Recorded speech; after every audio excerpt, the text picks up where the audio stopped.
लक्ष्मीनारायणं हरे नारायणं नारायणं भजे नारायणं लक्ष्मीनारायण।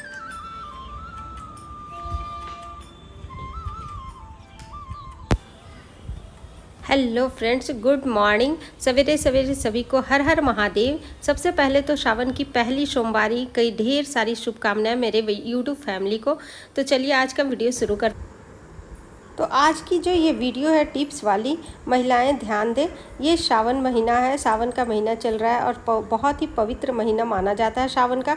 तो पानी में थोड़ा सा हल्दी डाल लिए और अब पूरे घर में झाड़ू लगा लिए थे। और झाड़ू लगाने के बाद सूर्य उदय के पहले झाड़ू लगा लेना है। और झाड़ू लगाने के बाद ही ये हल्दी वाला पानी हम अपने दरवाजे पे छिड़केंगे और सब जगह छिड़केंगे। और छिड़कने के बाद जो पानी बचेगा उससे हम पोछा वाले जो जिसमें हम पोछा लगाते हैं, जिससे उसमें हम पोछा भी लगा देंगे इसी पानी से। क्योंकि आज तो है लक्ष्मी नारायण जी तो खुश होंगे ही, साथ में गौरी शंकर भी खुश हो जाएंगे। हमारे सनातन धर्म में महिलाओं को भारतीय लक्ष्मी का रूप माना जाता है, क्योंकि महिलाएं ही लक्ष्मी का रूप होती हैं, लक्ष्मी ही होती हैं। तो घर में हमारे कैसे संस बरकत बना रहे, कैसे लक्ष्मी की कभी कमी ना हो, इसकी जिम्मेवारी भी महिलाओं के ऊपर ज़्यादा रहती है। तो यहाँ पे तो उसके लिए हर महिला अपने अपने घर में कुछ न कुछ उपाय करती ही रहती हैं। और ये तो आज बताने जा रहे हैं आप लोग को वीडियो में। ये तो फॉलो हम बहुत दिनों से, मतलब बहुत सालों से करते आ रहे हैं, वही आप लोग के साथ आज शेयर करने जा रहे हैं। क्योंकि ये ऐसा नहीं है कि हाँ ये सब करेंगे तो हमारे ऊपर से, हमारे आसमान से धन या फिर पैसा बरसने लगेगा, ऐसा नहीं है। लेकिन हाँ, हमारी ज़रूरतें हमेशा पूरी होती रहेगी। कहते हैं ना कि सारा खेल मन का है। इस दुनिया में सबसे ज़्यादा ताकतवर मन ही होता है। तो हम अपने मन में ये विश्वास रख के कोई भी काम करें तो उसका परिणाम हमेशा अच्छा ही होता है। लेकिन विश्वास हमेशा अच्छा और पॉजिटिव होना चाहिए। और यहाँ चूल्हे में रात में रोटी बनाए थे ना, उसके बाद छोड़ दिए थे उसी तरह। कहते हैं ना कि गरम चूल्हा कभी नीपना नहीं चाहिए। तो रात में हम उसी तरह छोड़ दिए थे और अभी हम वहाँ से फेंक दिए बाहर सुहार के। तो अब चलते हैं दूसरे टिप्स के तरफ। तो यहाँ पे घर को साफ़ सुथरा रखने की जिम्मेवारी भी महिलाओं पर ही होती है। घर को जितना साफ़ सुथरा रखेंगे उतना ही लक्ष्मी माँ खुश रहेगी और हमारे घर पे अपनी कृपा बनाए रखेंगी। तो जो हल्दी वाला पानी बच गया था छींटने के बाद, वो हम हल्दी वाला पानी आज ले लिए हैं और पूरे घर में हल्दी वाले पानी से पोछा लगाएंगे।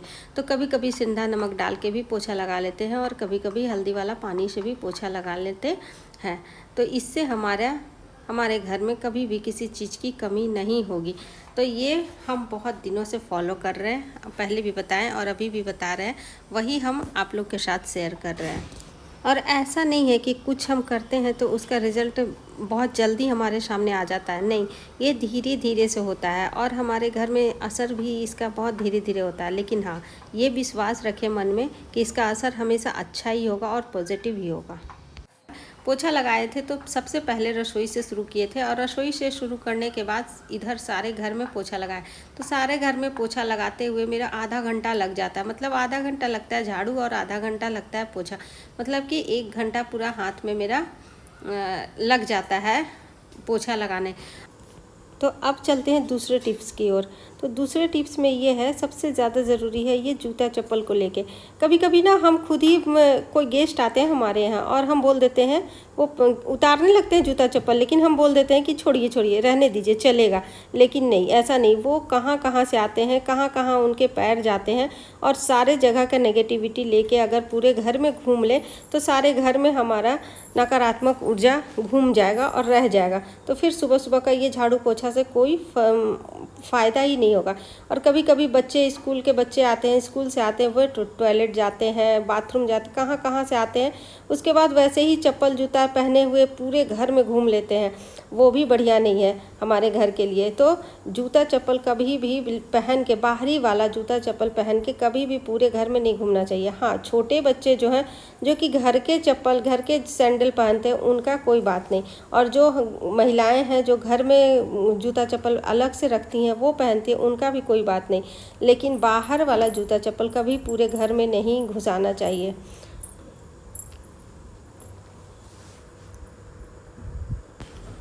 और तीसरा टिप्स है हमारा झाड़ू को लेके। माना जाता है कि धन की देवी लक्ष्मी जी का वास झाड़ू में ही होता है, इसीलिए झाड़ू को कभी पैर नहीं लगाना चाहिए।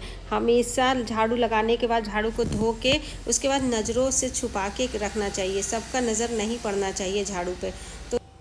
तो अब चलते हैं चौथे टिप्स की ओर। मंदिर हमारे घर का सबसे पवित्र स्थान माना जाता है और मंदिर के बाद सबसे ज़्यादा पवित्र स्थान रसोई को माना जाता है, किचन को माना जाता है। तो रसोई में अब आ गए थे और रसोई का एक बार तो स्लैब और चूल्हा हम सुबह पोंछ ही दिए थे, जब पानी गर्म करते हैं पीने के लिए उस समय। उसके बाद सारे बर्तन को व्यवस्थित रख दिए। रसोई जितना व्यवस्थित रहेगा, जितना साफ़ सुथरा रहेगा, उतना ही माता अन्नपूर्णा और माँ लक्ष्मी खुश रहेंगी और हमारे घर पे अपनी कृपा बनाए रखेंगी। तो यहाँ पे रसोई भी पूरा साफ़ सुथरा कर दिए थे।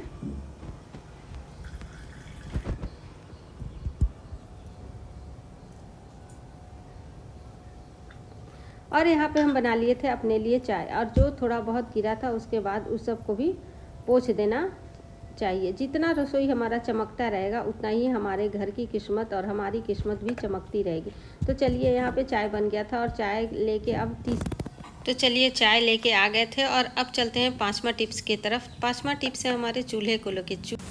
तो यहाँ पे ये तो सबको पता है कि गरम चूल्हा नहीं नीपते हैं, सब लोग जानते हैं, लेकिन आधा चूल्हा को भी कभी नहीं नीपना चाहिए और पोंछना चाहिए। कभी कभी ना गैस स्टोव को भी आधा एक मतलब जलाना है, बासी है वो रात का, एक जलाना है सुबह सुबह, तो एक ही चूल्हा पोंछ के जला लेते हैं और मिट्टी के चूल्हे ऊपर वाला सिर्फ चूल्हा नीप लेते हैं और जिस पे रखा हुआ है चारों तरफ जो मिट्टी का बना हुआ है ईंटा डाल के वो छोड़ देते हैं। तो आधा चूल्हा कभी नहीं नीपना चाहिए, हमेशा पूरा नीपना चाहिए और पूरा ही नीप के उसके बाद फिर उसमें आग जलाना चाहिए।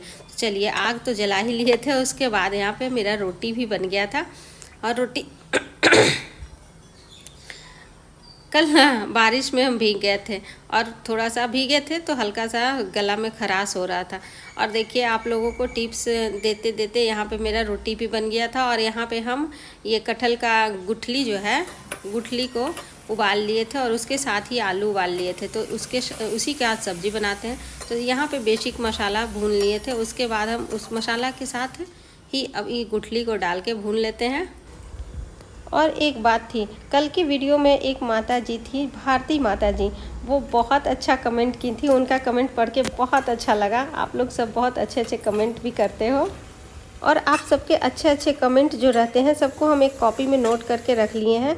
तो आप सबके क्वेश्चन का एक वीडियो ही बना देंगे, उसमें सबका आंसर दे देंगे। तो जो नए हैं चैनल पे वो चैनल को सब्सक्राइब कर लीजिएगा, वीडियो को एक लाइक कर दीजिएगा। तो चलिए अब चलते चलते सबसे आखिरी और सबसे ज़्यादा ज़रूरी टिप्स ये है कि कभी भी पति पत्नी को एक थाली में नहीं खाना चाहिए। अगर साथ खाते हैं तो थाली अलग कर लीजिए, अलग थाली में खाइए, क्योंकि ये हमारे शास्त्र में भी लिखा गया है और बताया भी गया है कि एक थाली में खाने से प्यार तो नहीं बढ़ता लेकिन झगड़े ज़रूर बढ़ जाते हैं और घर में अशांति ज़रूर फैल जाती है, जिससे कि हमारी लक्ष्मी माँ कभी भी हमारे घर में टिकेंगी नहीं। वो जिस घर में पति पत्नी के बीच अशांति होती है, झगड़े होते हैं, उस घर में लक्ष्मी माँ उस घर से बहुत दूर जाती हैं। तो वीडियो आज का कैसा लगा आप लोग ज़रूर बताना। फिर आप लोग से कल मिलते हैं नए वीडियो में, तब तक के लिए टाटा बाय, सी यू।